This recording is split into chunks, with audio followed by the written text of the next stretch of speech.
Welcome guys back to another benchmarks video. So today's a little different, as you can see on the screen. It's not Minecraft and it's Clash Royale. I've been a little addicted to this game recently, and I just want to show everyone how I reached 10k as a level, I guess, with 13 towers and this deck right here.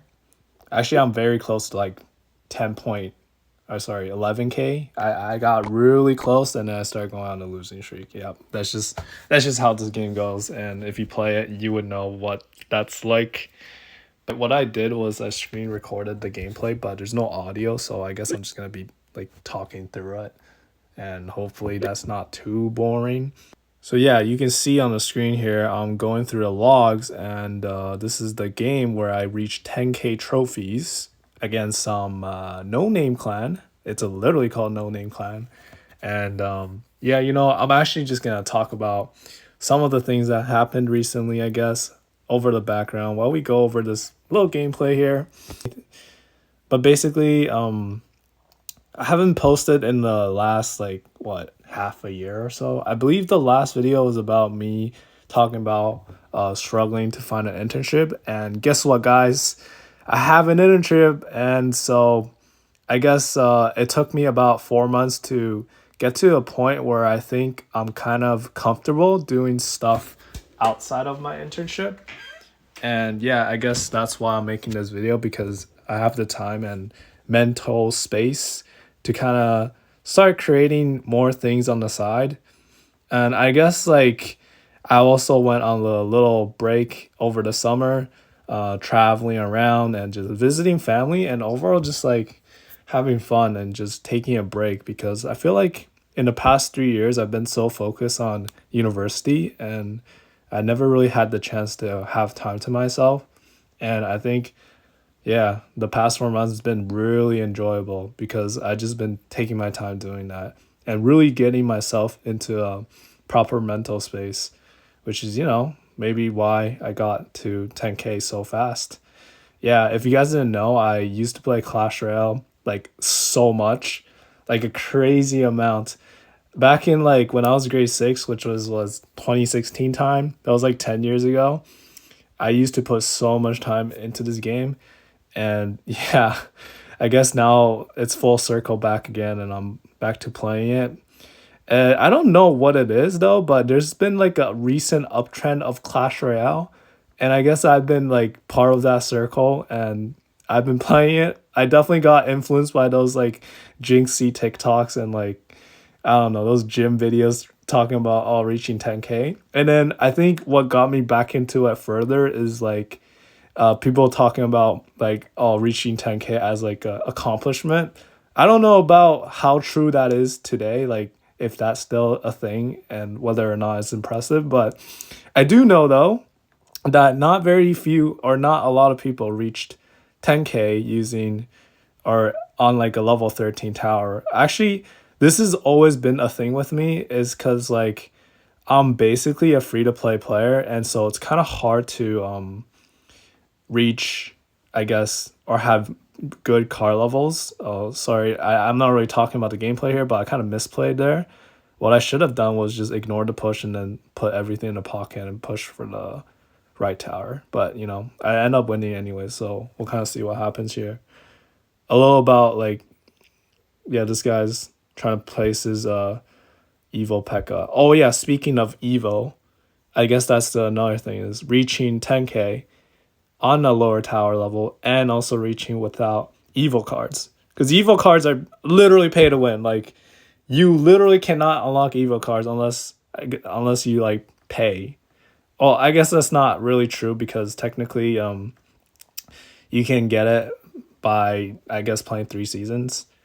I think I'm about to reach 6 EVO cards, because I did play a little during that 4-year time span or 5-year time span of just not really consistently playing. But here you can see I get the win by just storing some projectiles. You love to see it. And yeah, that's how I got 10k, I guess. And here we're back with audio. Oh my god, can't believe I didn't record audio in that entire video clip. But yeah, I don't know what as I was saying though, like Basically, my card or my deck consists of two non-evil cards that can be evil. So you can kind of imagine like maybe where I would be with evil cards. But also, I guess a little update is like I did end up spending some money. I spent like $16 buying the diamond pass because that's like a bro. I think that's the only thing that's worth it in this game. Other than that, bro, can you like look at these crazy pricing? Three mystical, I don't even know what it's called. Three diamond shaped cards are like $8.5. Like, come on, Supercell, come on. Some of these things never change after like 5 years. Like the money just like keeps increasing. It's just free gems, nice. This game is just forever pay to win, huh? But we're gonna hop into a ladder, but yeah, I guess that's not always true. It's not always the case. Oh god, this guy's so cut that bad. He knows what he's doing. Why is this the first guy we face? But yeah, I don't really have a counter to that. What was that called again? Some kind of rider. Oh nice.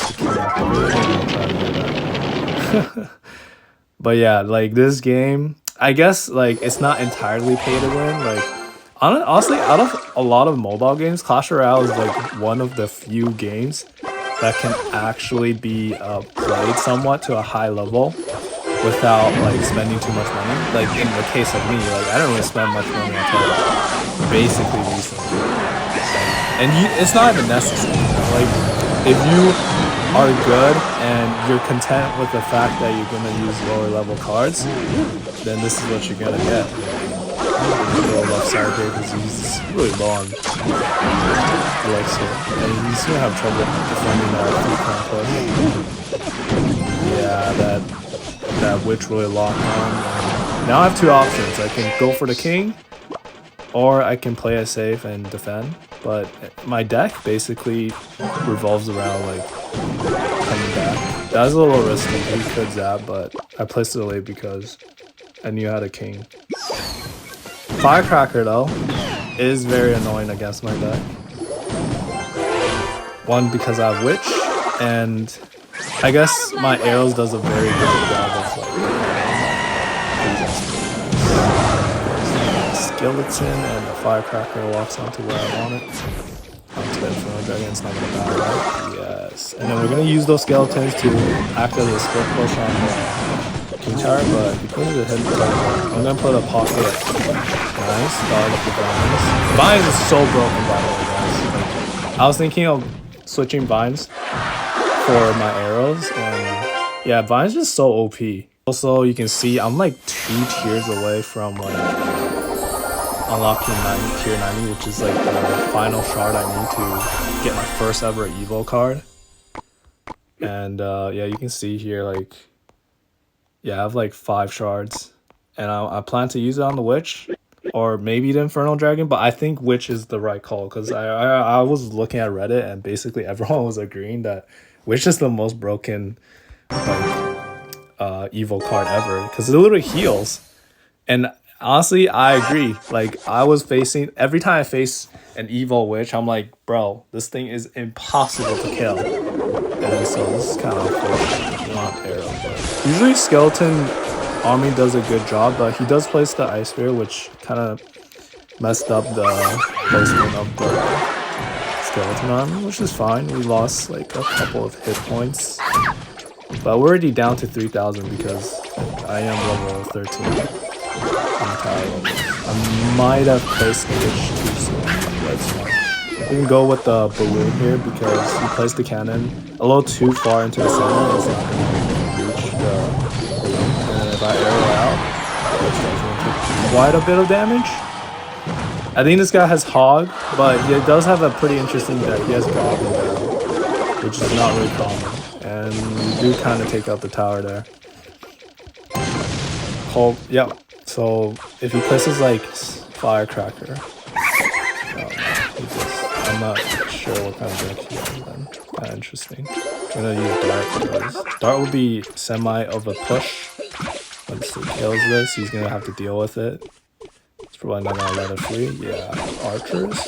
Oh, that ended up being so good. Wow. He just wasted that. He placed the archer a little too early. He You should have placed it in the middle and yeah. That was a little mess up from this guy. We're gonna need a fireball here, which is kind of unfortunate as well. Gonna take that as free damage because yeah, not really gonna be able to do anything to that. You know what? EVO Archer is like actually kind of underrated. So it's like, yeah, it's pretty broken. Interesting choice of fireball because it doesn't quite do anything for him. I'm gonna act as split push, put a giant in the pocket and protect the skeletons. He uses a log there, so he's in a really rough spot here. Pocket goblin there. I'm gonna follow first. He's not much spot. I'm just gonna arrow that. It's not the most value, but he's gonna get one hit. Oh, he got one hit and he fireball. He's probably gonna barrel on the left because he has nothing to do. I'm just gonna play slow. I'm gonna start falling to help a little, but to be honest, don't really take damage here. Cannon, doesn't help much. And I have arrows for the barrels. This is just GG's. Not much that he can do. And even if he does take the tower, I basically won because there's no chance. And that's GG's to 10 packs. And I think that's gonna be it for the video because it's a little segue back to how I'm returning. I think what I'm planning is essentially do a couple CR videos here and there. And whenever, I don't really want this to be pressuring. I can go over like what really happened behind the scenes if anyone's interested. But it's not like I have a crazy following, guys. So, you know, if you're here watching and you're from the Minecraft videos, thank you. I appreciate it. And I'll see you guys next time. Peace.